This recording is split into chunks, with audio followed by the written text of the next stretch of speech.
haven't done any tripod reviews yet, but I thought it was finally time. Hi, Kenji here, and today we are going to be reviewing the Manfrotto Befree GT aluminum tripod. Now let's jump into it. Tripods are one of these things that they are a very important tool as a photographer and also a videographer. I do mostly photography though.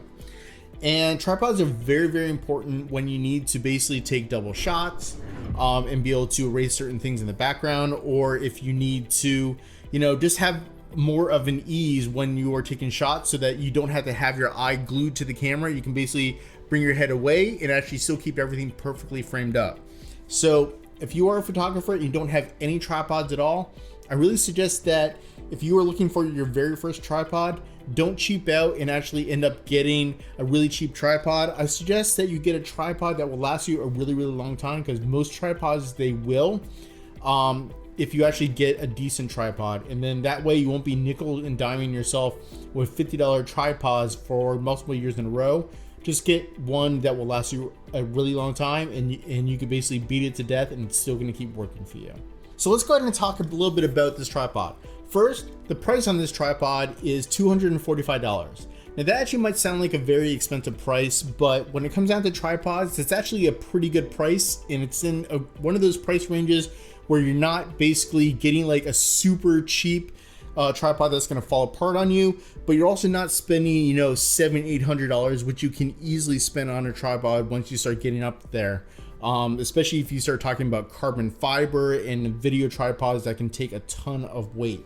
So let's go ahead and talk a little bit about all the specs on this tripod before we jump into all the things I like about this tripod and anything that I don't like about this tripod. So this tripod over here is made out of aluminum. They do have a carbon fiber version of this tripod, but it is about $400, so it is much more expensive. And for me, it's one of these things where carbon fiber tripods were something that I was really looking into for a while, but unless you're doing like long hikes with a tripod, I don't think actually having a super light tripod is really going to buy you a lot. It normally saves you maybe 1 pound or maybe 1.5 pounds. And if you're only basically lugging this from the car into a studio or something like that, having the tripod actually weigh about 1 or 1.5 pounds lighter is really not that big of a deal. And the price jump from an aluminum tripod all the way up to a carbon fiber tripod is really, really substantial. This over here is a ball head tripod. It comes with a ball head. Some tripods, you need to be careful, because some tripods you can buy and it won't have a ball head on it at all. And those are normally some much more expensive tripods when people are trying to buy the legs and then they want to buy the ball head completely separately. Now this over here comes as a combo of the legs and the actual ball head. So if I actually open this guy up over here, you can see over here that it has a ball head right over here. And this ball head can actually take a decent amount of weight, and it's actually a pretty compact ball head. It's not a ginormous one. Now, something over here that I've had for several years now is a Vanguard ball head that can take, I think, somewhere around like almost 100 pounds or something on it, but it's a much bigger ball head. As you can see over here, it's much bigger, whereas this one over here is much more compact. And what this ball head actually has on it is, of course, the knob over here that allows you to loosen up the ball over here, and then you can tighten it down. And it also has a smaller knob right over here, and this small knob over here allows you to loosen it, and then you can pan left and right just like that. And on the top of the ball head, I'm gonna go ahead and twist it around so I can show you the top of this ball head. Top of this ball head also has a small little level bubble thing right there. And that's something that, I gotta be honest, I've never used before. But hey, some people might use it extensively, and that's something that they really, really want. I just happen to be one of those people that I actually don't really use it that much at all. This over here, it actually comes with a plate over here that is actually more of like a Manfrotto proprietary plate. I actually had to spend an extra, I think it was like $20 or something like that, in order to get an ARCA Swiss compliant plate. So the plate that I actually have on here right now is actually an ARCA Swiss plate, because all of my various tripod plates and things like that I have on my different cameras, there are all ARCA Swiss compliant plates. And I really didn't feel like having a tripod that didn't actually take a ARCA Swiss plate. I want to be able to take a camera and bring it and put it from one tripod onto another tripod and onto another tripod, and not have to worry about changing the actual tripod plate on it from one, you know, just because I'm swapping it to a different tripod. So that is something that I did have to spend a little bit extra on in order to get, but once I did it, it was, it's one of those like one-time purchases, and I was able to basically swap out the plate, which is actually really, really nice that you can. And this is a true Manfrotto. This is an actual, I'm gonna try to show this better to the camera. This over here is a Manfrotto ARCA Swiss plate. So Manfrotto does make ARCA Swiss plates. And all you have to do is basically take off that little screw right there. You can just use an Allen key and you can unscrew it. It is on there pretty tightly, so you do have to basically really kind of wrench it off, but once it comes off, you just put the other one on and then put it back on just as tightly. And now you have a Manfrotto ball head that has an ARCA Swiss compliant plate on top. And that's actually really, really good, because then that way is going to be compliant with any other tripods that you happen to have around your studio. So that's actually probably the first thing that I don't like about the tripod right out of the box, is that it doesn't come with a ARCA Swiss compliant plate. I kind of wish that they had an option, at least where I was buying it. I kind of wish that they had an option to buy this tripod ball head with, or ARCA Swiss compatible tripod head right off the bat. But at least I was able to upgrade it, and I'm really not too upset about that. All right, so let's go ahead and jump into the legs a little bit now. Now the legs over here, they come in 4 different sections. So that basically means that there's 3 different locking knobs over here. And the thing, when it comes down to tripods, some of them have the quick release latches on it.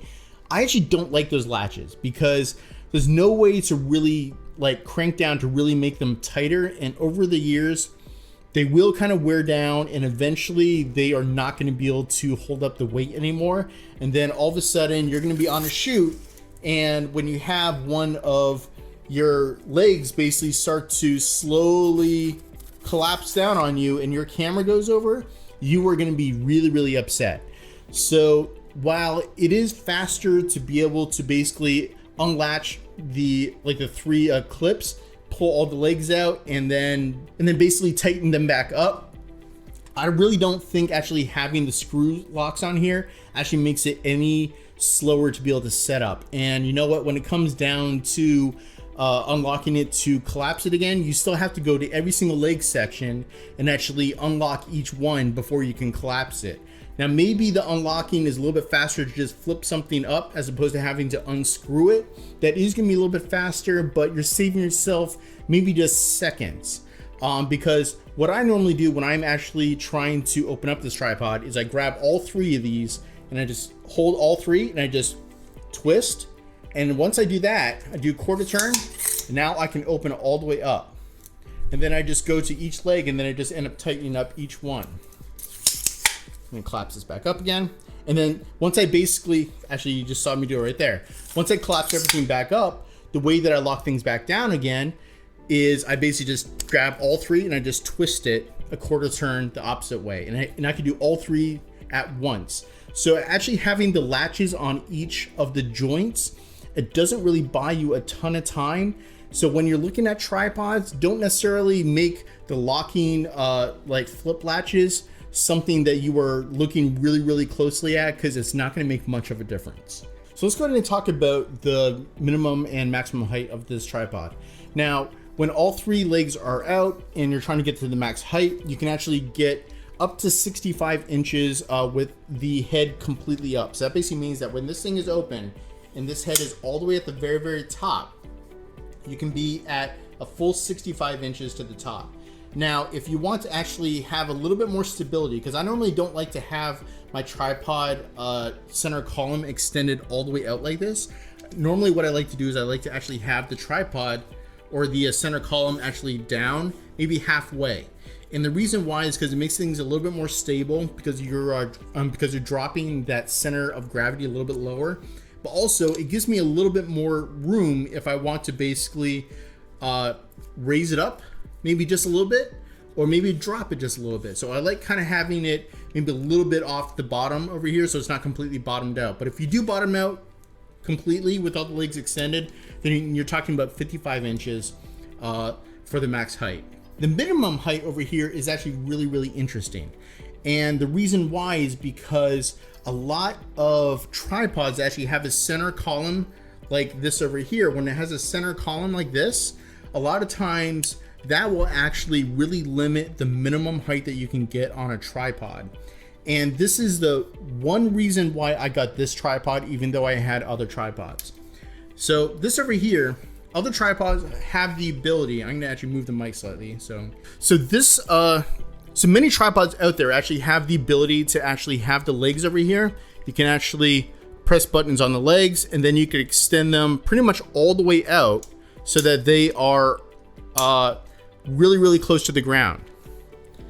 So you can have them really flayed out really far, and you could do that with this tripod. And I like that over here. And you can even make them go out even further. The problem that you run into with the minimum height is that even with the center column all the way down, because you're trying to get the camera as low to the ground as possible, the problem is that this center column is now going to start hitting the ground, and then that's going to be your limiting factor for getting the actual minimum height on this tripod. And this one actually over here can go out even further. It can go out pretty much completely sideways. I'm going to show you that right now. So look at that. It can go out completely sideways. Oops. Knocked myself in the head. So isn't that really cool? It can go out completely sideways. But as I said before, this center column becomes your limiting factor. Now, some tripods out there actually say that you can basically take out the center column and put it in upside down in order to actually bring the camera closer to the ground. To be honest, I don't like doing that. It's kind of a pain in the butt. Everything is completely upside down. The shutter button is now on the bottom of the camera, and I just don't like it. It doesn't really feel natural. So it was one of these things where I had tripods that could go low, but because of the center column, I was stuck with maybe being able to get the camera about 12 inches off the ground, which to me wasn't low enough. And all had to do with the limiting factor of this center column. What this tripod over here can do that other tripods, well, there are other tripods that can do it, but the tripod that I had couldn't do it, is you could actually do this. If you unscrew it just like this, so what you can do is you can actually bring it up, and then there's a button right here on the bottom, and then you can press this button, and now it actually goes up even further, and now it comes out. You see it comes out just like that, and now it turns sideways. Look at that, and now it comes straight through. Now I can have this thing be completely sideways, and I can basically adjust the ball head. So the ball head is now facing upwards. And now my minimum height that I can actually have my camera is around 4 or 5 inches. Actually, I can probably measure it. So this over here is, I mean, granted this is all approximate, but it's about 5 inches off the ground. And that is something that I find really cool, because it really gives a very unique perspective when you are trying to do certain types of shots. Now, if you want to basically go back and switch it back so you can collapse it again, just press this button again, and you pull it back, and then you bring it up, and everything collapses right back down. Then you can cinch it down, and then you are good to go. So that is actually a really cool feature. I'm gonna move the mic, hang on. So I actually find that to be a really unique feature. Now, it's not completely unique to just this tripod. Other tripods do something similar, but I happen to trust the Manfrotto name when it comes down to tripods.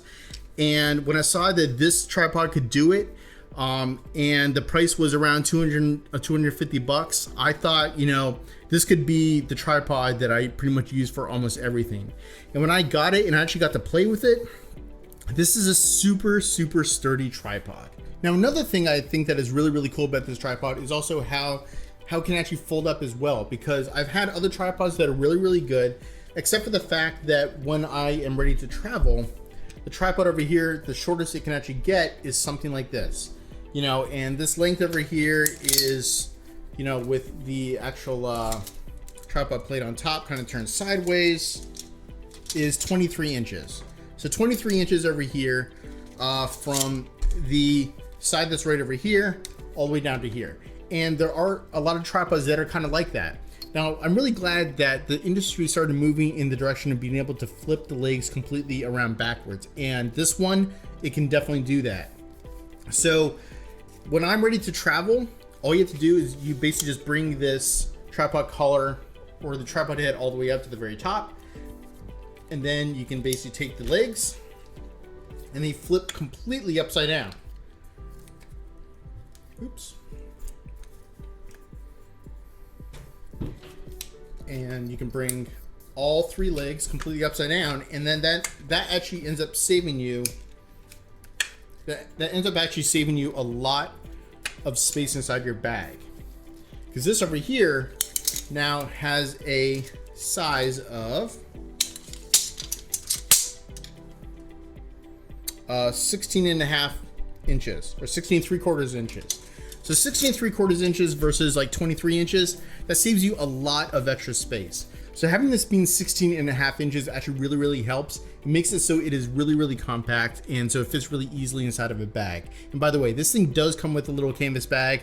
It's an okay bag, nothing really to write home about, but I am glad that they didn't just shove it into a box, but it does actually come with a bag for you.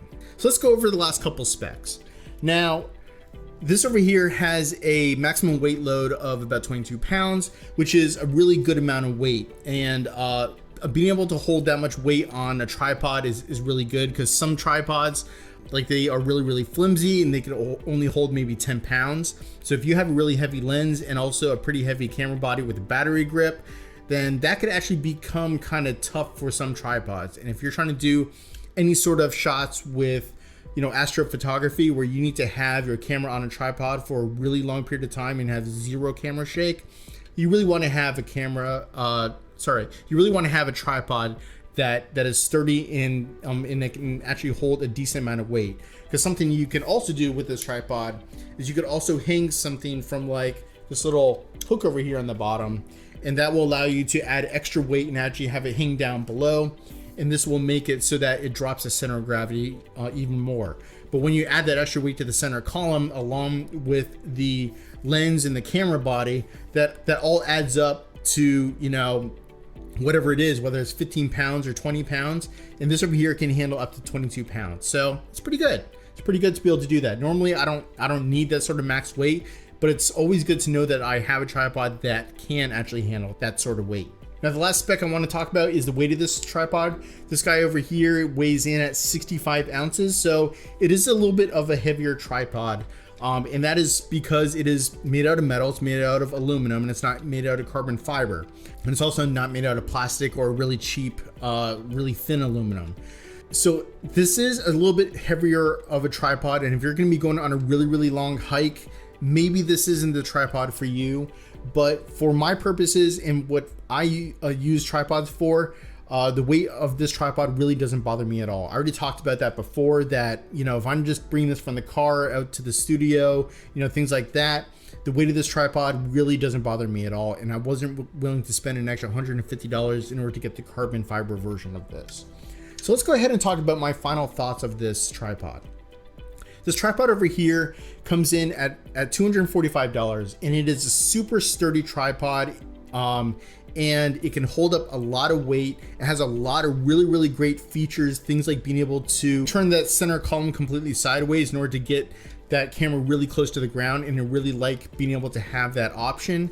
It also has, you know, the full height of 65 inches if I really need that. I'm only 5'7", so I normally don't need to have that sort of height. But, you know, it's definitely good to know that I could use that height if I really need to. So this is a super sturdy tripod. It's $245, like I said. And tripods are one of these things where they don't have like electronics and a lot of things that are going to break on it unless it just mechanically breaks. And this sort of tripod is built like a tank. You know, like it feels super sturdy. You know, like that they use really thick aluminum. You know, you don't have latches on the side that are going to break on you, and just everything on it just feels super sturdy, and it's going to last a really long time. So if you were looking for your very first tripod, or even a tripod to replace the one that you've actually been using for a while, I would actually suggest that you look at this tripod, because this guy here, while it's kind of small, it actually expands out to a full-size tripod, and I think this thing will last you for years, and it will pretty much solve any sort of problem that you are really looking for when it comes down to a tripod for photography, or maybe even some light videography work. So if you have any questions about this tripod, definitely throw your questions down in the comments below. I would be happy to answer them. Don't forget to like and subscribe. I'm really trying to grow the number of subscribers on this channel, and every subscription helps. So hey, until the next unboxing or review, take care.